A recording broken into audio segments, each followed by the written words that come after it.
जय हिंद दोस्तों। आज के इस इम्पोर्टेंट लेक्चर में हम सभी डिस्कस करेंगे रिजर्व बैंक ऑफ इंडिया से रिलेटेड 40 महत्वपूर्ण क्वेश्चन। ये क्वेश्चन आपके एग्जाम की दृष्टि से काफी इंपॉर्टेंट हैं, तो इन्हें आप लास्ट तक जोड़ देखिएगा।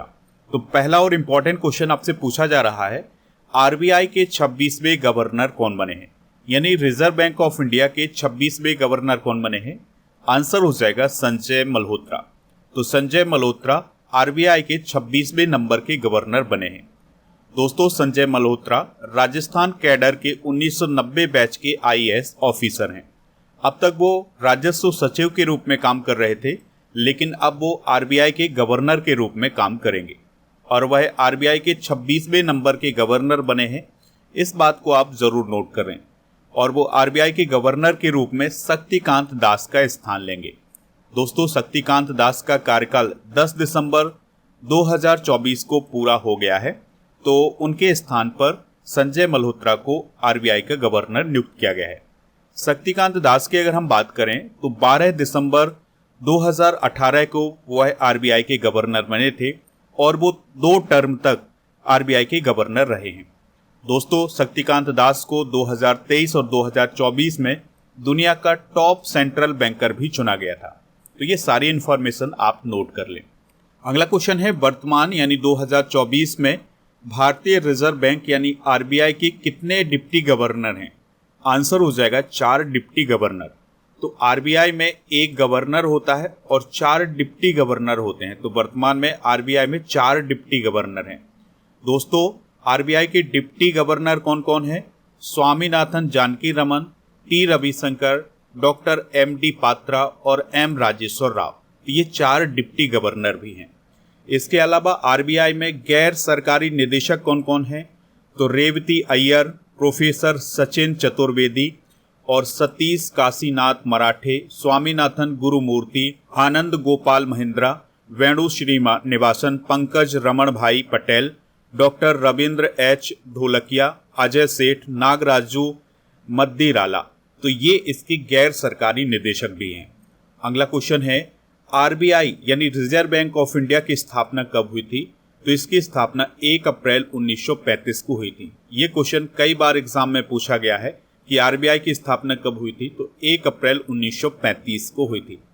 अगला क्वेश्चन है, भारतीय रिजर्व बैंक की स्थापना किस अधिनियम के प्रावधानों के अनुसार हुई थी? तो इसकी स्थापना भारतीय रिजर्व बैंक अधिनियम 1934 के प्रावधान के आधार पर हुई थी। अगला क्वेश्चन है, शुरुआत में भारतीय रिजर्व बैंक यानी आरबीआई का केंद्रीय कार्यालय कहाँ स्थापित किया गया था? तो इसका केंद्रीय कार्यालय स्थापित किया गया था कोलकाता में, यानी इसका हेडक्वार्टर था कोलकाता में। अगला क्वेश्चन है, किस वर्ष आरबीआई का केंद्रीय कार्यालय स्थायी रूप से मुंबई स्थानांतरित किया गया था? आंसर हो जाएगा 1937 में।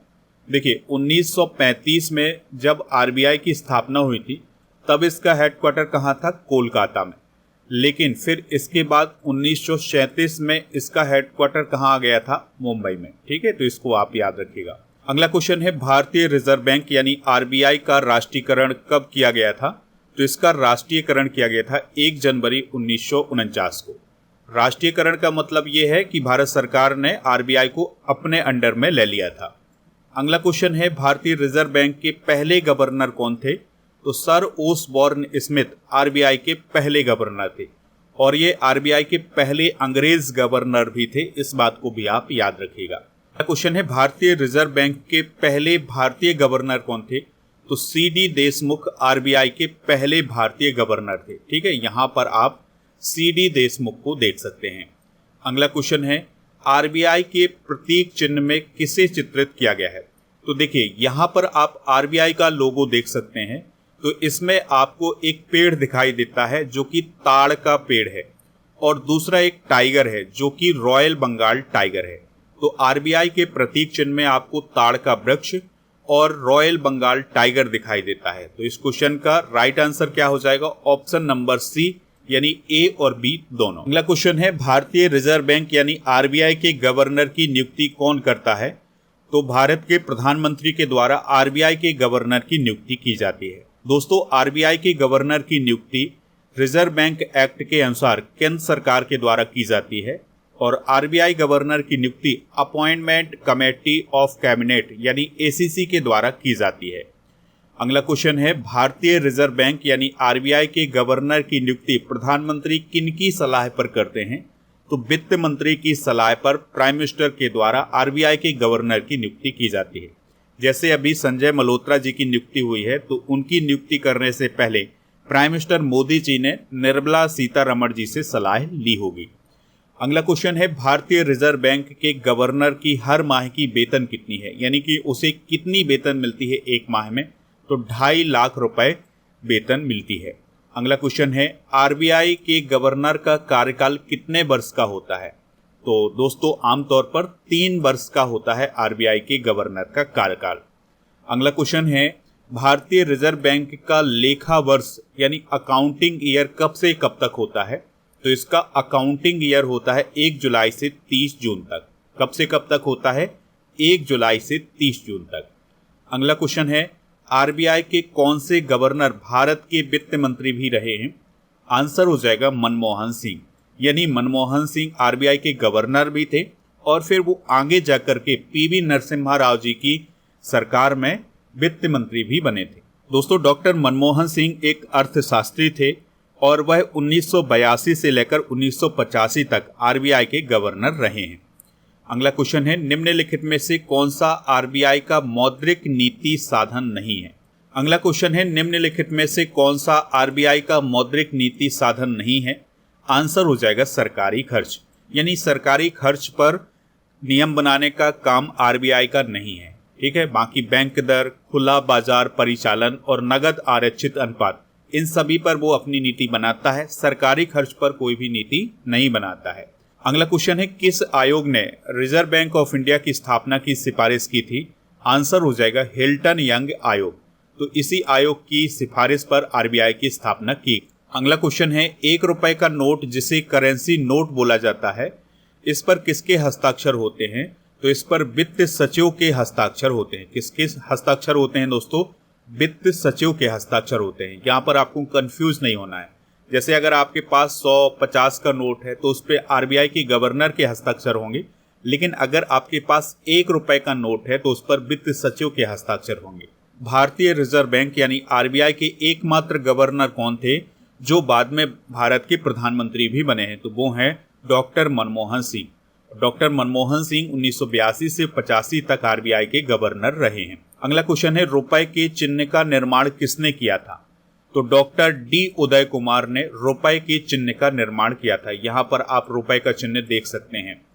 अगला क्वेश्चन है, भारत सरकार द्वारा रुपए का चिन्ह किस वर्ष अपनाया गया था? आंसर हो जाएगा 2010 में। तो दोस्तों रुपए का चिन्ह आप सभी लोग जानते होंगे इस प्रकार का होता है, तो इसे 2010 में अपनाया गया था और इस चिन्ह में देवनागरी और रोमन भाषाओं का मिश्रण मिलता है और इसे उदय कुमार ने डिजाइन किया था। अगला क्वेश्चन है, आरबीआई के राष्ट्रीयकरण के समय गवर्नर कौन थे? तो आरबीआई का जो राष्ट्रीयकरण है यह हुआ था 1949 में। तो उस समय आरबीआई के गवर्नर कौन थे? तो याद रखिएगा सीडी देशमुख आरबीआई के उस समय गवर्नर थे। अगला क्वेश्चन है, भारत में किस बैंक को बैंक ऑफ बैंक के रूप में जाना जाता है?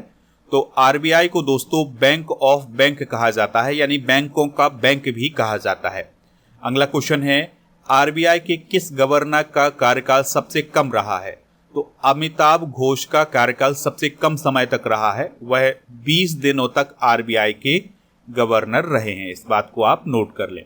अगला क्वेश्चन है, आरबीआई के किस गवर्नर का कार्यकाल सबसे ज्यादा या सबसे लंबा रहा है? आंसर हो जाएगा सर वेनेगल रामा राव का। ये 7 वर्ष 197 दिन तक आरबीआई के गवर्नर रहे हैं। ठीक है, तो इसको आप नोट कर लें। भारत का केंद्रीय बैंक कौन सा है? तो ये क्वेश्चन आपसे पूछा जा सकता है। तो आंसर हो जाएगा आरबीआई, यानी कि reserve bank of India Bharat का केंद्रीय बैंक है। 1 रुपए के नोट को छोड़कर बाकी सभी नोट कौन जारी करता है? तो आंसर हो जाएगा आरबीआई। तो आरबीआई के द्वारा 1 रुपए का नोट जारी नहीं किया जाता है। ठीक है, और बाकी सभी नोट आरबीआई के द्वारा ही जारी किए जाते हैं। अगला क्वेश्चन है, भारत के 1 रुपए के करेंसी नोट किसके द्वारा जारी किए जाते हैं? तो वित्त मंत्रालय भारत सरकार के द्वारा 1 रुपए के करेंसी नोट जारी किए जाते हैं। अगला क्वेश्चन है, भारत में सिक्कों की ढलाई का काम कौन करता है? तो वित्त मंत्रालय के द्वारा सिक्कों की ढलाई का काम किया जाता है। भारत में विदेशी मुद्रा भंडार किसके संरक्षण में रहता है? आंसर हो जाएगा इसका आरबीआई। ठीक है, तो आरबीआई जो है वो विदेशी मुद्रा का भंडार जो है वो संरक्षित करती है। अगला क्वेश्चन है, भारत में मुद्रा आपूर्ति को कौन नियंत्रित करता है?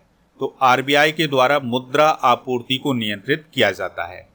अगला क्वेश्चन है, भारत के नए 10 रुपए के नोट में दूसरी तरफ निम्नलिखित में से किसका चित्र होता है? तो दोस्तों यहाँ पर आप पीछे की साइड देखेंगे तो आपको कोणार्क सूर्य मंदिर का चित्र दिखाई देगा 10 रुपए के नए नोट में, और 50 रुपए के नोट में कर्नाटक का हम्पी का रथ आपको दिखाई देगा, और 200 रुपए के नोट में सांची का स्तूप दिखाई देगा, 500 रुपए के नोट में दिल्ली का लाल किला दिखाई देगा, और दोस्तों 2000 के नोट पर आपको मंगलयान दिखाई देगा, और 100 रुपए के नोट पर रानी की वाव दिखाई देगी। अगला क्वेश्चन है, नोटबंदी भारत सरकार द्वारा कब की गई थी? तो नवंबर 2016 में भारत सरकार के द्वारा नोटबंदी की गई थी। दोस्तों भारत में पहली नोटबंदी हुई थी 1946 में। तो 1946 में सभी 1000 और 10,000 के नोटों को चलन से हटा दिया गया था। इसमें मोरारजी देसाई की सरकार ने 1000, 5000 और 10,000 के नोटों को चलन से हटा दिया था। और तीसरी बार नोटबंदी हुई है 2016 में। 2016 में नरेंद्र मोदी की सरकार ने 500 रुपए और 1000 के नोटों को चलन से हटा दिया था। ठीक है, तो ये सारी इंफॉर्मेशन आप नोट करते जाएं। अगला क्वेश्चन है, रेपो रेट क्या है? तो दोस्तों रेपो रेट उस रेट को या उस दर को कहते हैं जिस पर आरबीआई बैंकों को उधार देता है, यानी कि जिस रेट पर आरबीआई बैंकों को उधार देता है उसे हम रेपो रेट बोलते हैं। अगला क्वेश्चन है, भारत में रेपो रेट की घोषणा किसके द्वारा की जाती है? तो रेपो रेट की घोषणा की जाती है रिजर्व बैंक ऑफ इंडिया यानी आरबीआई के द्वारा। अगला क्वेश्चन है, कौन सी नियामक संस्था भारत में माइक्रो फाइनेंस संस्थानों की देखरेख करती है?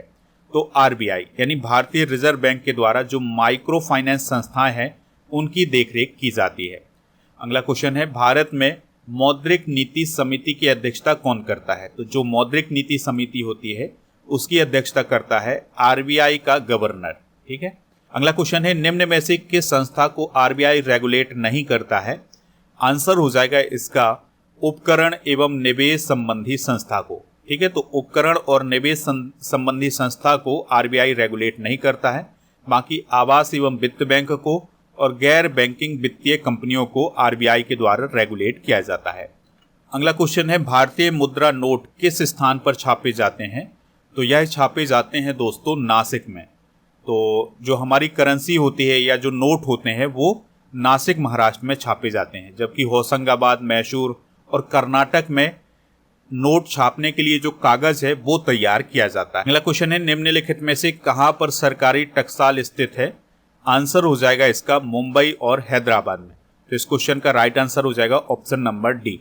तो दोस्तों भारत में सरकारी टकसाल 4 जगहों पर स्थित है, जो कि मुंबई, कोलकाता, हैदराबाद और नोएडा में स्थित है।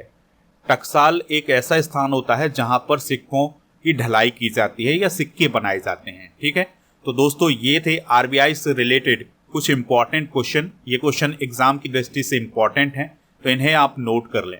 आप स्टडी करके ऐप को इंस्टॉल कर लें। लिंक डिस्क्रिप्शन बॉक्स में दिया गया है। यहाँ पर आपको paid course, e book, test series, daily current affairs का पीडीएफ और क्लास नोट, टेस्ट पास, ये सभी मिल जाएगा। टेस्ट पास में आपको 3000 से अधिक टेस्ट मिलेंगे 1 वर्ष की वैलिडिटी के साथ। दोस्तों नवंबर 2024 के करंट अफेयर्स की ई बुक आपको ऐप पर मिल जाएगी, हिंदी इंग्लिश दोनों मीडियम में।